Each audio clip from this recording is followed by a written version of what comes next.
Hola, buenas tardes a todos y muchas gracias por venir. Vamos a comenzar la tercera jornada del Pint of Science 2017 aquí en Gijón. En primer lugar, me gustaría agradecer a este local por habernos cedido el espacio para poder dar hoy esta charla. Como sabéis, el Festival Internacional Pint of Science, una de sus singularidades es que se celebra simultáneamente en ciudades de todo el mundo durante estos 3 días.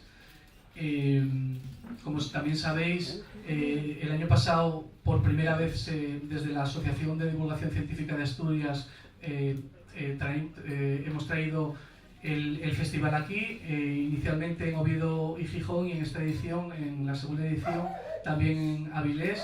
Son 5 bares y bueno, estamos muy agradecidos por el éxito y la buena acogida por el público asturiano. Podéis seguir las charlas y podéis compartir las fotografías, enlaces, etcétera, a través de las diferentes redes sociales del evento, la cuenta de Twitter del Pint of Science y también la cuenta de Twitter de la propia asociación, y con estas etiquetas, estos hashtags PIN17ES para la edición nacional y PIN17 Asturias en concreto para las sedes de Oviedo, Gijón y Avilés. No me voy a entretener porque me imagino que esto lo habéis podido ir viendo a lo largo de estos días, pero sí que me gustaría agradecer a nuestros patrocinadores nacionales, Nabla, que es una empresa que comercializa camisetas modernas de ciencia, la revista de investigación de divulgación científica, investigación y ciencia, ¿vale? Badillo Asesores, y la Sociedad Española de Neurociencia.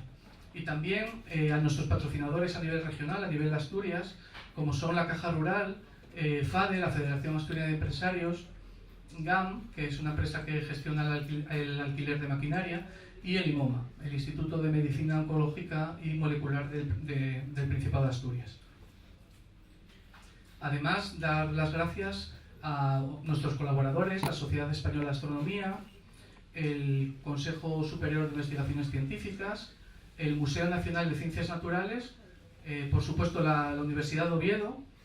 Hoy, de hecho, los 2 ponentes que hemos tenido la oportunidad de traer pertenecen a esta universidad, y especialmente también al Ayuntamiento de Gijón y al programa de divulgación científica Gijón Conciencia.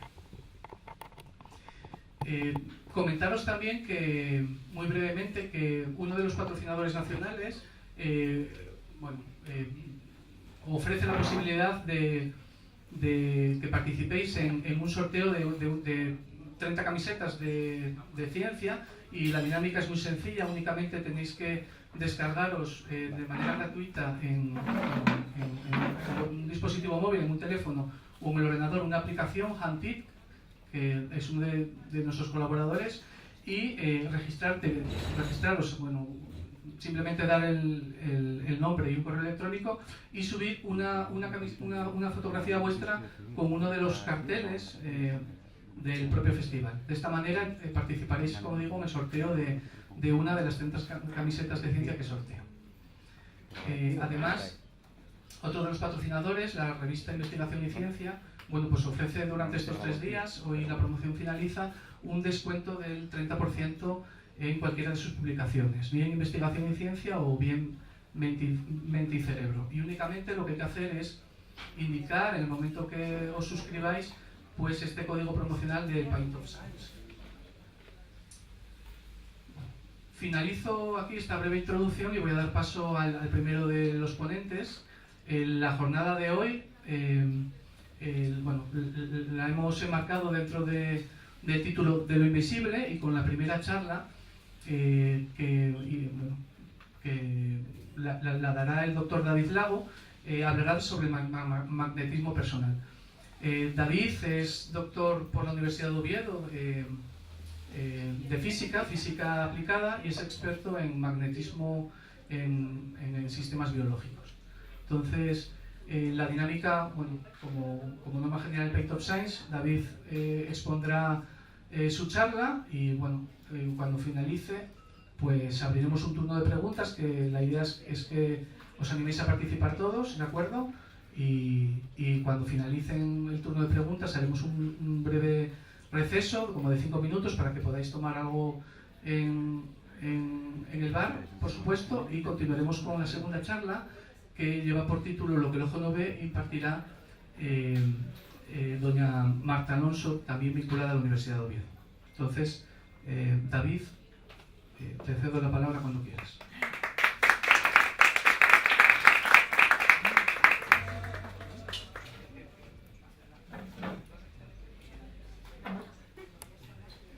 Buenas tardes. ¡Qué llegazo! Bueno, mientras espero a que alguien me ponga mi presentación, por favor, pues nada, me iré presentando. Como dijo Justo, yo soy más o menos experto en magnetismo aplicado a las cosas biológicas. Y, claro, resulta que hace tiempo un amigo me dijo así medio en chiste: experto de magnetismo biológico, entonces tú eres muy magnético y debes de ligar mucho. Ligar, yo sí, bueno, ojalá. Soy una persona extremadamente tímida. De hecho, me suelo apuntar a esto de dar charlas en público como terapia de choque. Como mucha gente dice que tiene miedo a hablar en público, yo tengo un pánico atroz. Pues cojo aquí, me vengo y lo uso de tratamiento. Y, ya tengo la charla. Pues claro, el problema es cómo vas a ligar. Yo tengo un montón de problemas, porque claro, lo habitual para ligar, ¿cuál es el típico ritual de apareamiento de humanos? Salir a bailar, ¿no? El baile más típico conocido hoy en día es la canción de esta gente de aquí. Fijo que conocéis la canción, la de Despacito. Lo que no sé si os habéis dado cuenta es en la letra, más o menos. Al inicio, coge y dice una frase que a mí me tiene ensimismado. Esta. Tú eres el imán y yo soy el metal. Y claro, yo una vez que suena la canción, ya mi mente se bloquea, busco a la persona más cercana y le cuento un monólogo sobre imanes. Y a partir de ahí ya dejo de escuchar el resto de la canción, lo cual hay gente que me dice que hago bien. Bien. Bueno, la cosa es, imanes. Me queda en blanco, ¿ves? Es que se me da muy mal hablar en público.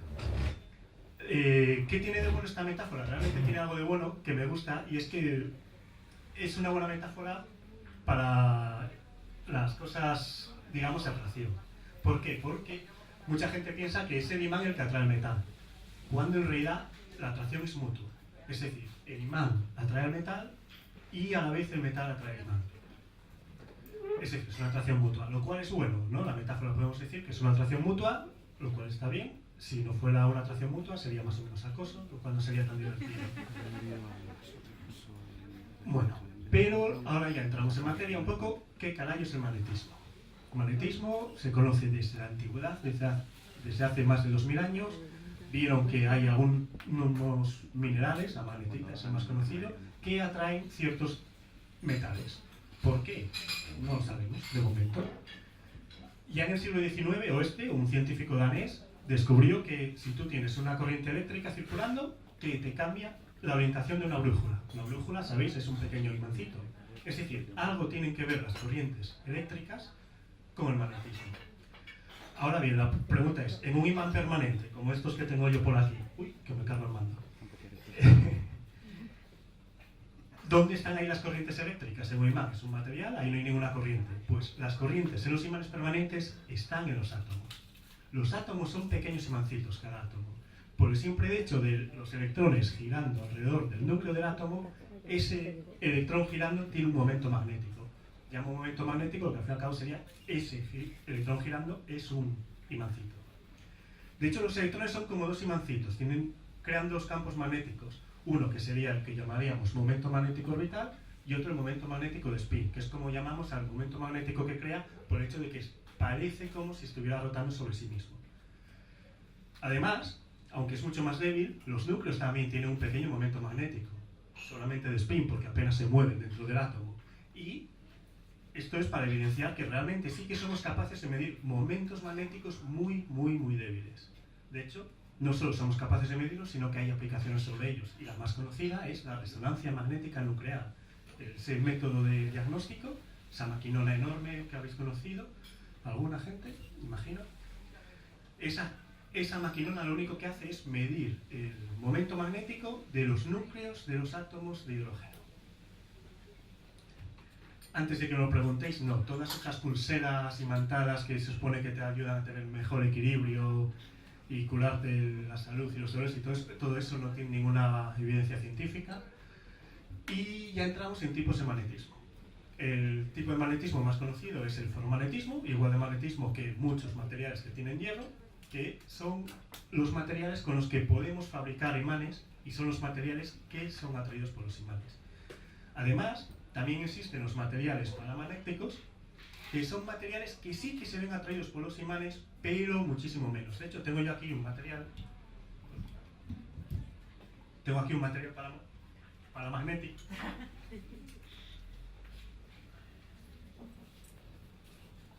Tengo aquí un imán, tengo aquí una bolita de papel de aluminio, es un metal, es paramagnético, lo apoyo aquí directamente y nada, no hay atracción. En realidad sí que la hay, pero es muy muy débil. Cuando sin embargo, si tuviera cualquier otro tipo de material magnético, como este de aquí, como veis, es suficiente la atracción magnética para vencer la fuerza de la gravedad. Con el papel de aluminio, aunque sí que podemos medir en laboratorios esa atracción, no es suficiente como para vencer la gravedad. Y seguimos. Y el otro tipo de magnetismo del que os quiero hablar es el diamagnetismo, que esto es en realidad el más abundante de todos. Hay una borradísima de materiales que son diamagnéticos. Y estos tienen la peculiaridad que son repelidos por los campos magnéticos. De hecho, nosotros somos básicamente un material diamagnético. Y realmente yo me acerco, yo tengo el imán en la mano, no soy repelido por él.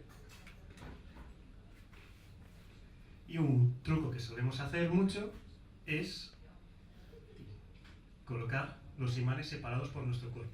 Como podéis ver, aunque yo soy diamagnético, mi diamagnetismo es muy muy débil y al final domina el ferromagnetismo de los dos imanes.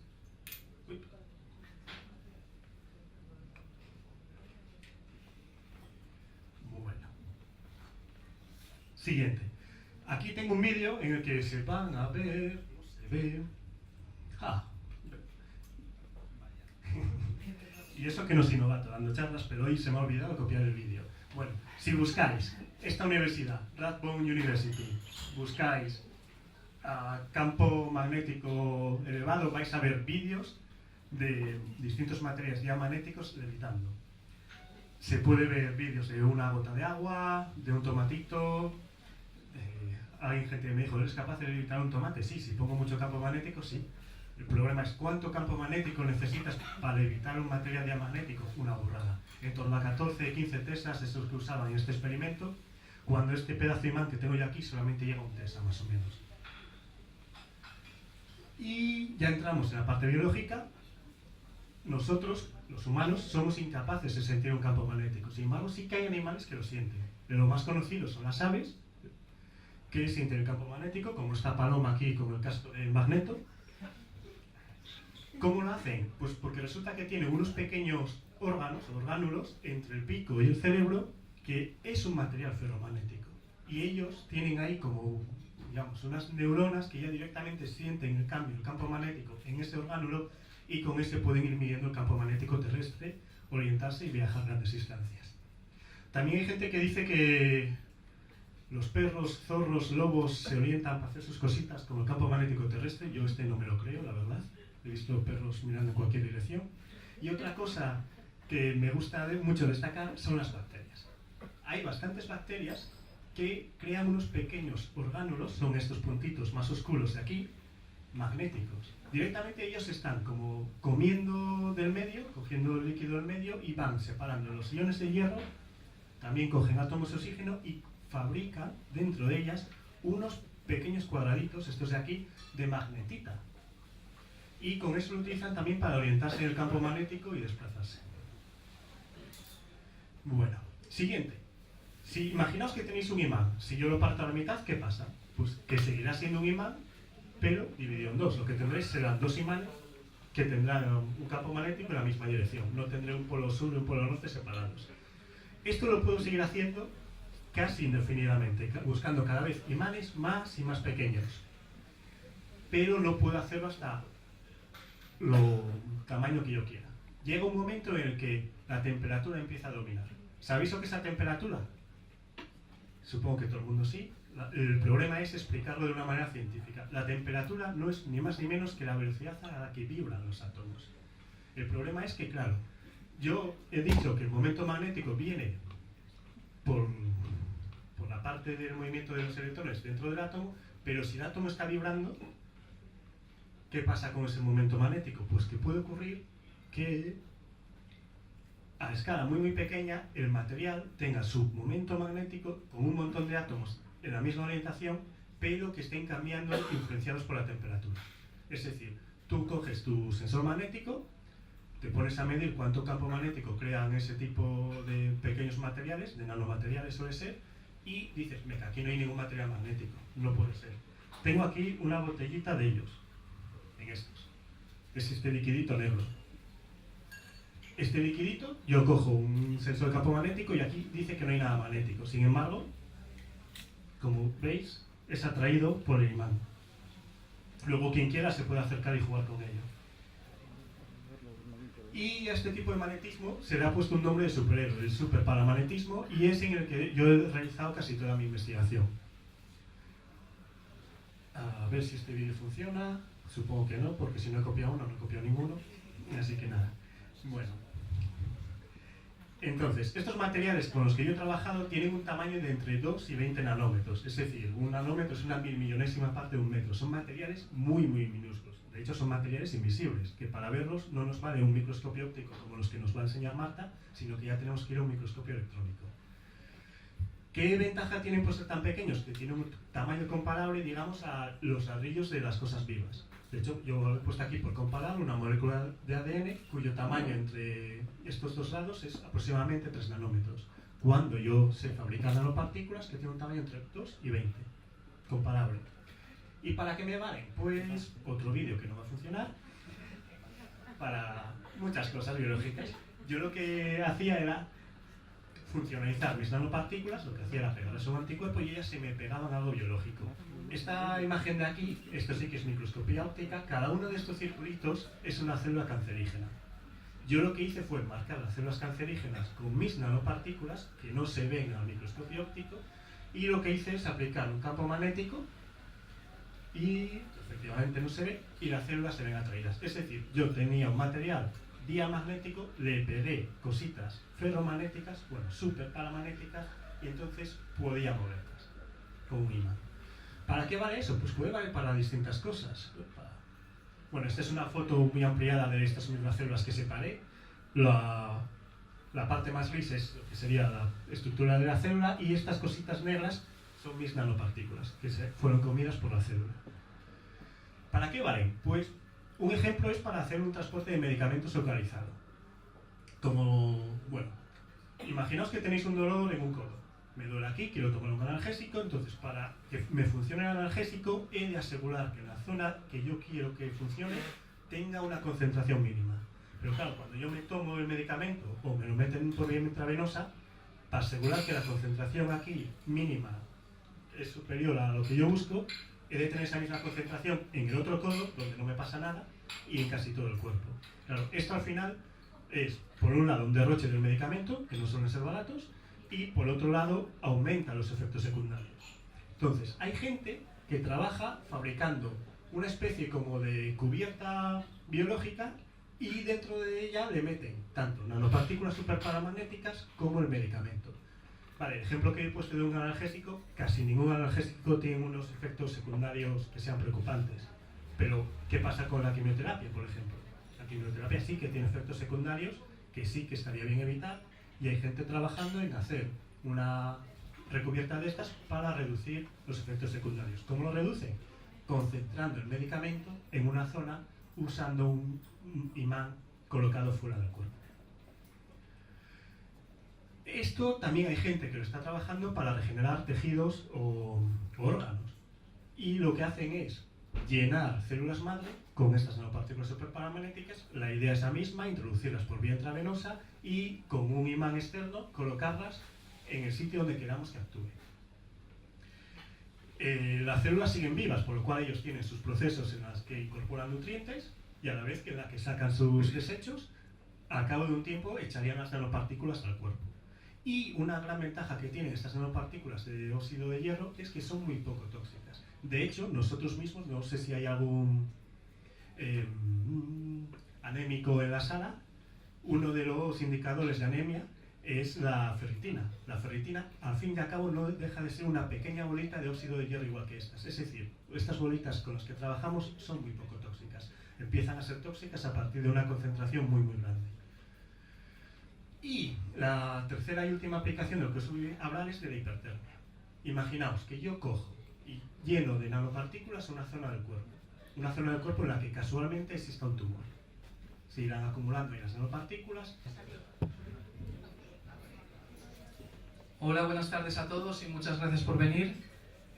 Vamos a comenzar la tercera jornada del Pint of Science 2017 aquí en Gijón. En primer lugar, me gustaría agradecer a este local por habernos cedido el espacio para poder dar hoy esta charla.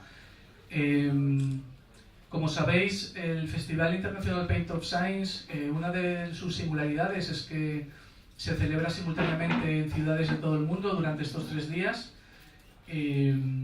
Como también sabéis, el año pasado, por primera vez, desde la Asociación de Divulgación Científica de Asturias, hemos traído el festival aquí, inicialmente en Oviedo y Gijón, y en esta edición, en la segunda edición, también en Avilés. Son 5 bares y bueno, estamos muy agradecidos por el éxito y la buena acogida por el público asturiano.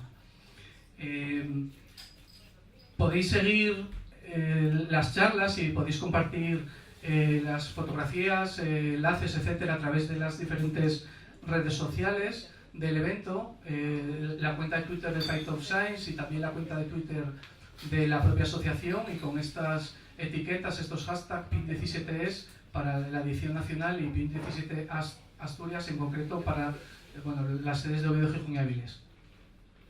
No me voy a entretener porque me imagino que esto lo habéis podido ir viendo a lo largo de estos días, pero sí que me gustaría agradecer a nuestros patrocinadores nacionales, Nabla, que es una empresa que comercializa camisetas modernas de ciencia, la revista de investigación y de divulgación científica, investigación y ciencia, ¿vale? Badillo Asesores, y la Sociedad Española de Neurociencia.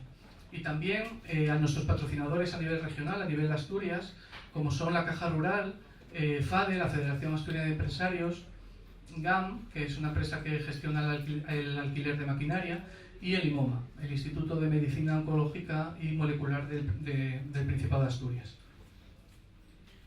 Además, dar las gracias a nuestros colaboradores, la Sociedad Española de Astronomía, el Consejo Superior de Investigaciones Científicas, el Museo Nacional de Ciencias Naturales, por supuesto la Universidad de Oviedo. Hoy, de hecho, los 2 ponentes que hemos tenido la oportunidad de traer pertenecen a esta universidad, y especialmente también al Ayuntamiento de Gijón y al programa de divulgación científica Gijón Conciencia. Comentaros también que, muy brevemente, que uno de los patrocinadores nacionales ofrece la posibilidad de que participéis en un sorteo de 30 camisetas de ciencia, y la dinámica es muy sencilla. Únicamente tenéis que descargaros de manera gratuita en un dispositivo móvil, en un teléfono o en el ordenador, una aplicación, Huntit, que es uno de nuestros colaboradores, y registraros, simplemente dar el nombre y un correo electrónico y subir una fotografía vuestra con uno de los carteles del propio festival. De esta manera participaréis, como digo, en el sorteo de una de las 30 camisetas de ciencia que sorteo. Además, otro de los patrocinadores, la revista Investigación y Ciencia, ofrece durante estos 3 días, hoy la promoción finaliza, un descuento del 30% en cualquiera de sus publicaciones, bien Investigación y Ciencia o bien Mente y Cerebro. Y únicamente lo que hay que hacer es indicar, en el momento que os suscribáis, pues este código promocional del Pint of Science. Finalizo aquí esta breve introducción y voy a dar paso al primero de los ponentes. La jornada de hoy la hemos enmarcado dentro del título de lo invisible, y con la primera charla que la dará el doctor David Lago. Hablará sobre magnetismo personal. David es doctor por la Universidad de Oviedo de física aplicada, y es experto en magnetismo en sistemas biológicos. Entonces, la dinámica, bueno, como norma general en Paint of Science, David expondrá su charla, y bueno, cuando finalice, pues abriremos un turno de preguntas, que la idea es que os animéis a participar todos, ¿de acuerdo? Y cuando finalicen el turno de preguntas haremos un breve receso, como de 5 minutos, para que podáis tomar algo en el bar, por supuesto, y continuaremos con la segunda charla, que lleva por título Lo que el ojo no ve, y impartirá doña Marta Alonso, también vinculada a la Universidad de Oviedo. Entonces, David, te cedo la palabra cuando quieras.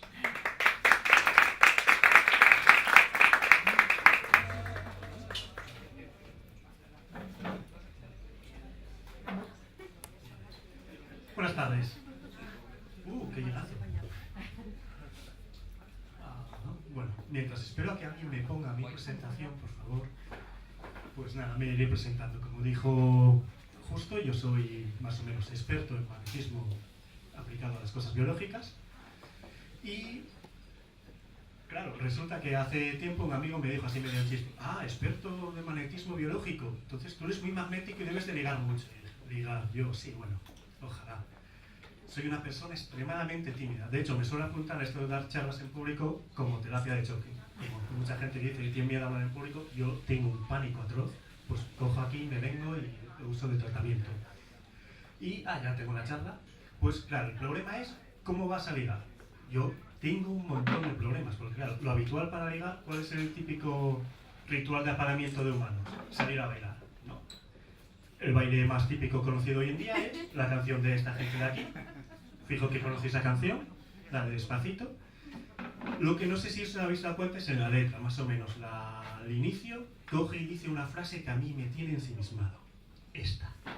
Tú eres el imán y yo soy el metal. Y claro, yo una vez que suena la canción, ya mi mente se bloquea, busco a la persona más cercana y le cuento un monólogo sobre imanes. Y a partir de ahí ya dejo de escuchar el resto de la canción, lo cual hay gente que me dice que hago bien.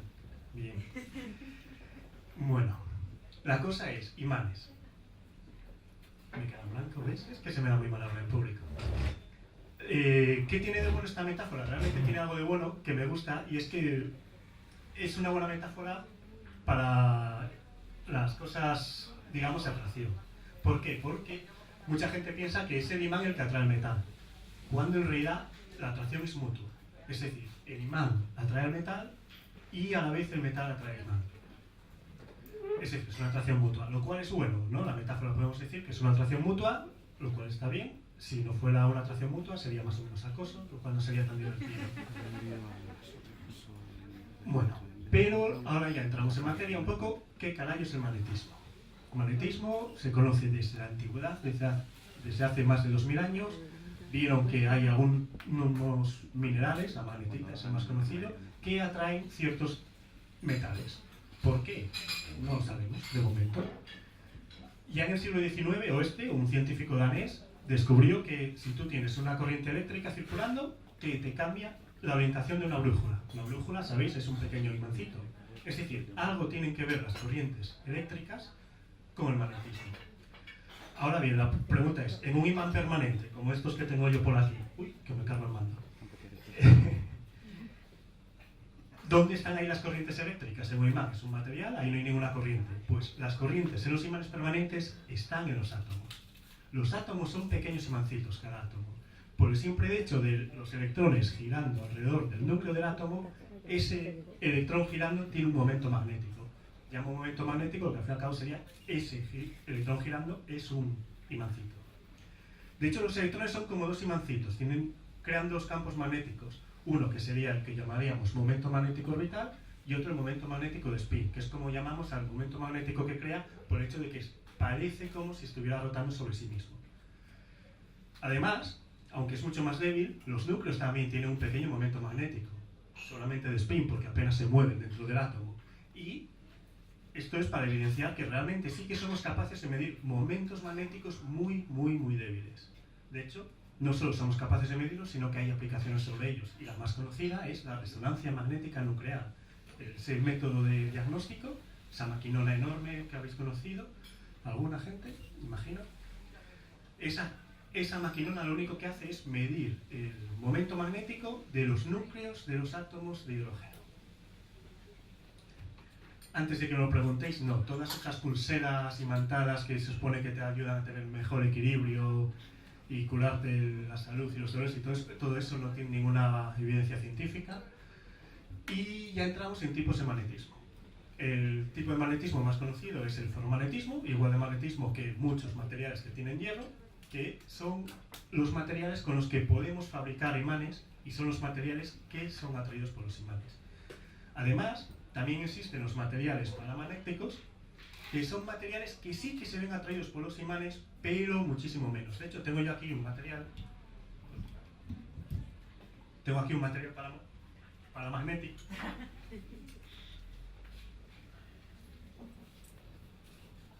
Tengo aquí un imán. Tengo aquí una bolita de papel de aluminio, es un metal, es paramagnético, lo apoyo aquí directamente y nada, no hay atracción. En realidad sí que la hay, pero es muy muy débil. Cuando sin embargo si tuviera cualquier otro tipo de material magnético, como este de aquí, como veis es suficiente la atracción magnética para vencer la fuerza de la gravedad. Con el papel de aluminio, aunque sí que podemos medir en laboratorios esa atracción, no es suficiente como para vencer la gravedad. Y seguimos. Y el otro tipo de magnetismo del que os quiero hablar es el diamagnetismo, que esto es en realidad el más abundante de todos. Hay una borradísima de materiales que son diamagnéticos y estos tienen la peculiaridad que son repelidos por los campos magnéticos. De hecho, nosotros somos básicamente un material diamagnético y realmente yo me acerco, yo tengo el imán en la mano, soy repelido. Y un truco que solemos hacer mucho es colocar los imanes separados por nuestro cuerpo. Como podéis ver, aunque yo soy diamagnético, mi diamagnetismo es muy muy débil y al final domina el ferromagnetismo de los dos imanes.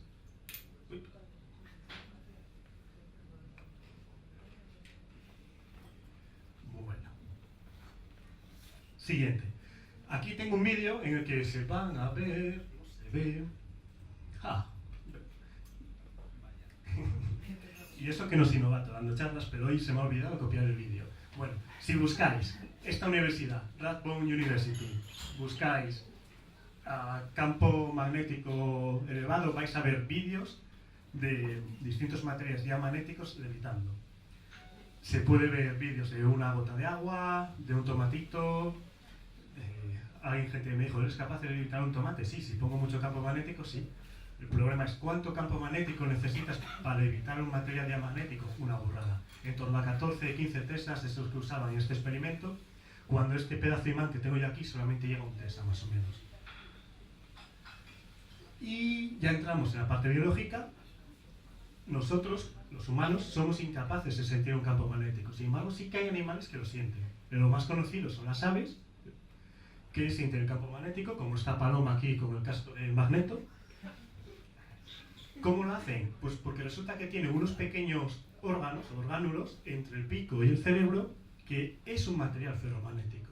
Y ellos tienen ahí como, digamos, unas neuronas que ya directamente sienten el cambio, el campo magnético en ese orgánulo, y con ese pueden ir midiendo el campo magnético terrestre, orientarse y viajar grandes distancias.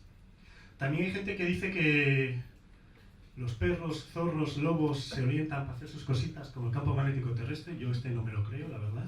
He visto perros mirando en cualquier dirección. Y otra cosa que me gusta mucho destacar son las bacterias. Hay bastantes bacterias que crean unos pequeños orgánulos, son estos puntitos más oscuros de aquí, magnéticos. Directamente ellos están como comiendo del medio, cogiendo el líquido del medio y van separando los iones de hierro también cogen átomos de oxígeno y fabrican dentro de ellas unos pequeños cuadraditos, estos de aquí, de magnetita. Y con eso lo utilizan también para orientarse en el campo magnético y desplazarse. Bueno, siguiente. Si imaginaos que tenéis un imán, si yo lo parto a la mitad, ¿qué pasa? Pues que seguirá siendo un imán, pero dividido en dos. Lo que tendréis serán dos imanes que tendrán un campo magnético en la misma dirección. No tendré un polo sur y un polo norte separados. Esto lo puedo seguir haciendo casi indefinidamente, buscando cada vez imanes más y más pequeños. Pero no puedo hacerlo hasta lo tamaño que yo quiera. Llega un momento en el que la temperatura empieza a dominar. ¿Sabéis lo que es la temperatura? Supongo que todo el mundo sí.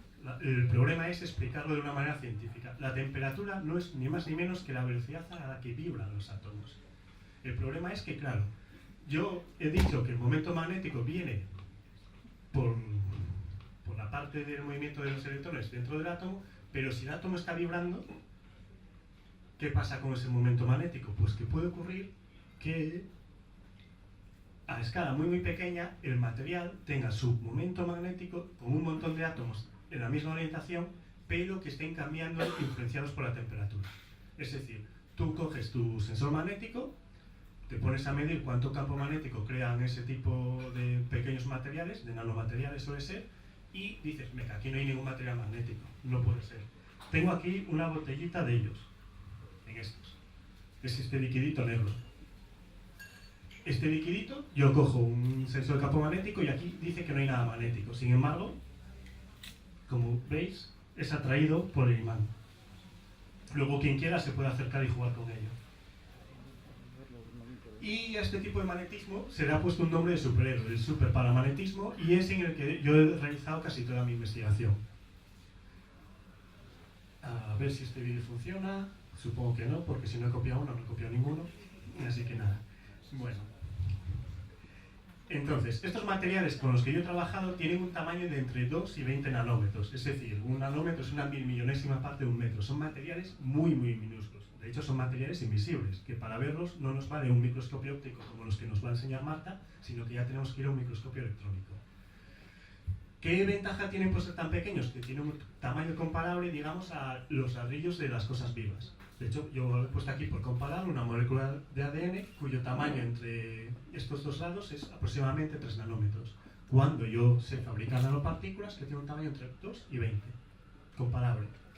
¿Y para qué me valen? Pues otro vídeo que no va a funcionar. Para muchas cosas biológicas. Yo lo que hacía era funcionalizar mis nanopartículas, lo que hacía era pegarles a un anticuerpo y ellas se me pegaban a algo biológico. Esta imagen de aquí, esto sí que es microscopía óptica, cada uno de estos circulitos es una célula cancerígena. Yo lo que hice fue marcar las células cancerígenas con mis nanopartículas, que no se ven al microscopio óptico, y lo que hice es aplicar un campo magnético y efectivamente no se ve y las células se ven atraídas. Es decir, yo tenía un material diamagnético, le pegué cositas ferromagnéticas, bueno, superparamagnéticas, y entonces podía moverlas con un imán. ¿Para qué vale eso? Pues puede valer para distintas cosas. Bueno, esta es una foto muy ampliada de estas mismas células que separé. La parte más gris es lo que sería la estructura de la célula y estas cositas negras son mis nanopartículas que fueron comidas por la célula. ¿Para qué valen? Pues un ejemplo es para hacer un transporte de medicamentos localizado. Como, bueno, imaginaos que tenéis un dolor en un codo. Me duele aquí, quiero tomar un analgésico, entonces para que me funcione el analgésico he de asegurar que la zona que yo quiero que funcione tenga una concentración mínima. Pero claro, cuando yo me tomo el medicamento o me lo meten por vía intravenosa, para asegurar que la concentración aquí mínima es superior a lo que yo busco, he de tener esa misma concentración en el otro codo, donde no me pasa nada, y en casi todo el cuerpo. Claro, esto al final es, por un lado, un derroche del medicamento, que no suelen ser baratos, y por otro lado aumenta los efectos secundarios. Entonces, hay gente que trabaja fabricando una especie como de cubierta biológica y dentro de ella le meten tanto nanopartículas superparamagnéticas como el medicamento. Vale, el ejemplo que he puesto de un analgésico, casi ningún analgésico tiene unos efectos secundarios que sean preocupantes. Pero, ¿qué pasa con la quimioterapia, por ejemplo? La quimioterapia sí que tiene efectos secundarios que sí que estaría bien evitar. Y hay gente trabajando en hacer una recubierta de estas para reducir los efectos secundarios. ¿Cómo lo reduce? Concentrando el medicamento en una zona usando un imán colocado fuera del cuerpo. Esto también hay gente que lo está trabajando para regenerar tejidos o órganos. Y lo que hacen es llenar células madre con estas nanopartículas superparamagnéticas. La idea es la misma, introducirlas por vía intravenosa y con un imán externo colocarlas en el sitio donde queramos que actúe. Las células siguen vivas, por lo cual ellos tienen sus procesos en los que incorporan nutrientes y a la vez que en la que sacan sus desechos, al cabo de un tiempo echarían las nanopartículas al cuerpo. Y una gran ventaja que tienen estas nanopartículas de óxido de hierro es que son muy poco tóxicas. De hecho, nosotros mismos, no sé si hay algún anémico en la sala, uno de los indicadores de anemia es la ferritina. La ferritina, al fin y al cabo, no deja de ser una pequeña bolita de óxido de hierro igual que estas. Es decir, estas bolitas con las que trabajamos son muy poco tóxicas. Empiezan a ser tóxicas a partir de una concentración muy, muy grande. Y la tercera y última aplicación de lo que os voy a hablar es de la hipertermia. Imaginaos que yo cojo y lleno de nanopartículas una zona del cuerpo. Una zona del cuerpo en la que casualmente exista un tumor. Se irán acumulando y las nanopartículas, como podéis ver, las nanopartículas pueden ser introducidas en la célula cancerígena y entonces aplicamos un campo magnético externo, primero hacia un lado y la nanopartícula se orienta hacia ahí, luego hacia el otro, se mueve hacia el otro lado. Y ahora imaginaos que esto lo hacemos muy muy rápido, del orden de 1000 veces al segundo. La nanopartícula empieza a oscilar muy rápido. ¿Qué va a pasar? Que debido al rozamiento, debido a más fenómenos, se va a calentar. Entonces, al final lo que estaremos haciendo es una especie como de radioterapia localizada y centrada solamente en el punto donde queremos, usando materiales magnéticos poco tóxicos. Y nada, como podéis ver, este es un mundo multidisciplinar donde mezclamos química para fabricar las nanopartículas, la parte de bioquímica de hacer el recubrimiento, la parte de medicina, toda la física magnética que lleva, que al fin y al cabo es en lo que soy yo experto, y nada, a mí me parece un campo apasionante y he querido traerlos. Y solamente para acabar, quiero recordaros que si alguna vez os viene Luis Fonsi y Daddy Yankee y os dice que ellos son el imán, que todos le digáis no, pero yo soy ya magnético, ¿eh? Nada. Ah, no he acabado. ¿Queréis ver qué tipo de magnetismo tiene una cerveza? Sí, pues lo podemos probarlo en un experimento que tengo aquí montado. Cuando acabe la charla también de Marta, al final de todo, si queréis hacemos experimentos, os traéis una cerveza, primero nos bebemos a mitad y luego hacemos experimentos con lo que quede. Venga, muchas gracias.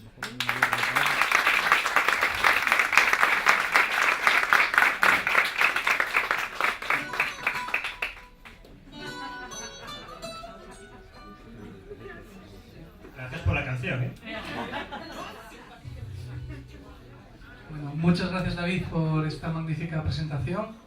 Ya sabéis que el objetivo precisamente del Python of Science es que investigadores locales nos presenten sus investigaciones realizadas en Asturias.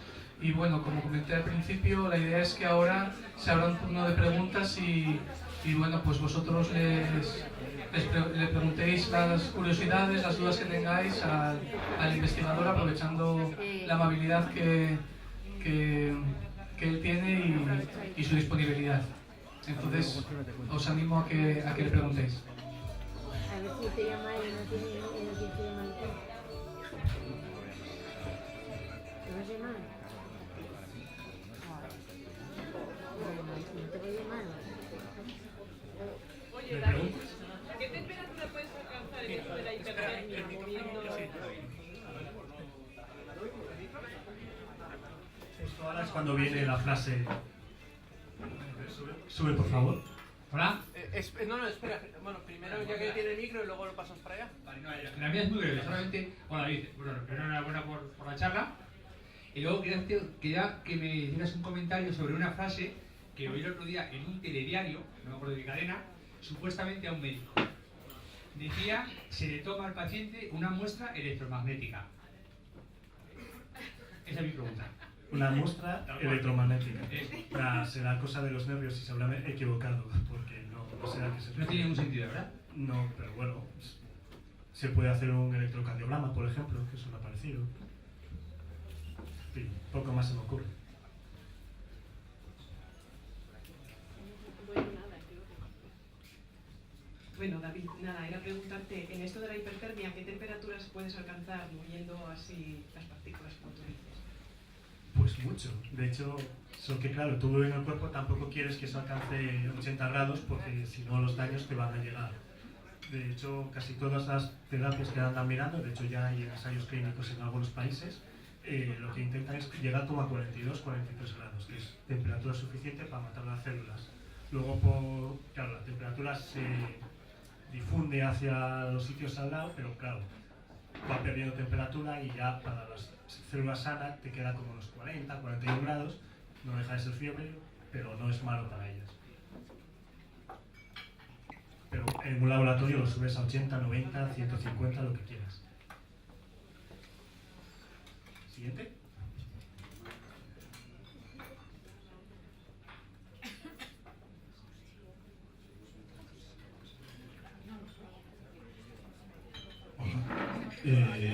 Habías comentado que inyectabas una sustancia y luego, manteniendo un imán externo, atraías ese medicamento hacia la zona que querías que tuviera. ¿Eso no te implica que tienes que tener mucho tiempo y muchas teslas de magnetismo en esa zona? Quiero decir, ¿puede haber daños asociados a eso? ¿Compensa? No sé. Hombre, está claro que para el ejemplo que yo puse de dolor en un codo no merece la pena. Y ahora, estas terapias obviamente están miradas ya para enfermedades que sean terminales y cosas más importantes donde ya tienes que decidir entre hago un tratamiento experimental y a saber lo que saldrá o falleceré en 2 o 3 semanas o lo que te diga. De momento sí que hay intenciones de que funcione. ¿Cuánto campo necesitas? Pues la verdad es que con un imán, los imanes estos nuevos que se fabrican en China de hierro, neodimio, bono, tienen un campo superior a un Tesla, son suficientes. Como puedes ver, yo podía colocar el imán a un lado del brazo y al otro lado era suficientemente intenso para atraer a un imán. Así que el campo es de sobra. ¿Cuánto tiempo necesitas? Pues depende de cómo introduzcas el medicamento y dónde quieras llevarlo. Sí, dependerá de la fisiología del cuerpo, pero date cuenta que por flujo sanguíneo las cosas en el cuerpo van bastante rápido. Se lo metes intravenoso, en unos minutos te habrá recorrido casi todo el cuerpo.